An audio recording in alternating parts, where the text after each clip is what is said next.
How is an ecosystem organized? Most organisms do not live all alone in their habitat. Instead, organisms live together in populations and communities that interact with abiotic factors in their ecosystems. Organisms.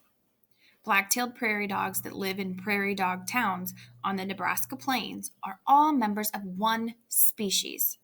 A species is a group of organisms that can mate with each other and produce offspring that can also mate and reproduce. Populations. All the members of one species living in a particular area are referred to as a population.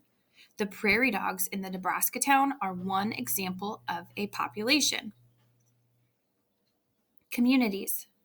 A particular area contains more than one species of organism. The prairie, for instance, includes prairie dogs, hawks, snakes, and grasses. All the different populations that live together in an area make up a community. So, an organism, if you look at the picture above, an organism is looking at one specific living thing, one animal, one plant, one living organism.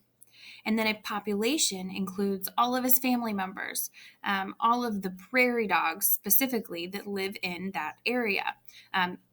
Now, there are going to be prairie dogs that live in other places, but they're not part of this population that lives specifically in this prairie dog town together. So, a population means that they're interacting with each other in the same area, like they live in the same neighborhood.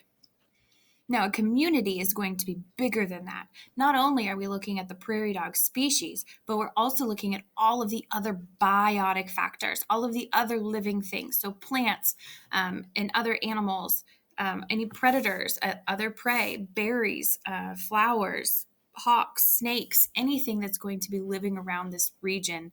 And again, they're interacting with each other, and that's the key to being a specific community. It's that just like your community is Seymour, Indiana, it's all the living things that interact within that area. So the grasses, the trees, the plants, the people, the pets, all of those things make up your community.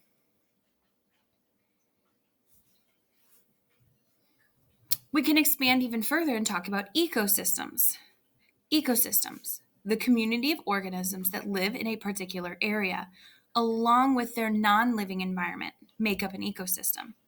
A prairie is just one of the many different ecosystems found on Earth. Other ecosystems are deserts, oceans, ponds, and forests. Figure 3 shows the levels of organization in a prairie ecosystem.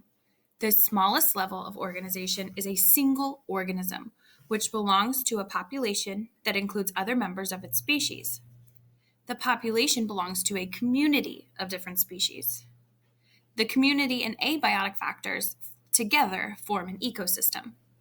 Because the populations in an ecosystem interact with one another, any change affects all the different populations that live there.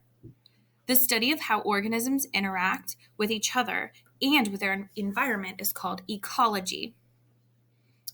Up here is a picture of our ecosystem with all living things and non-living things. So this is going to include the temperature, the sun, the air, the soil,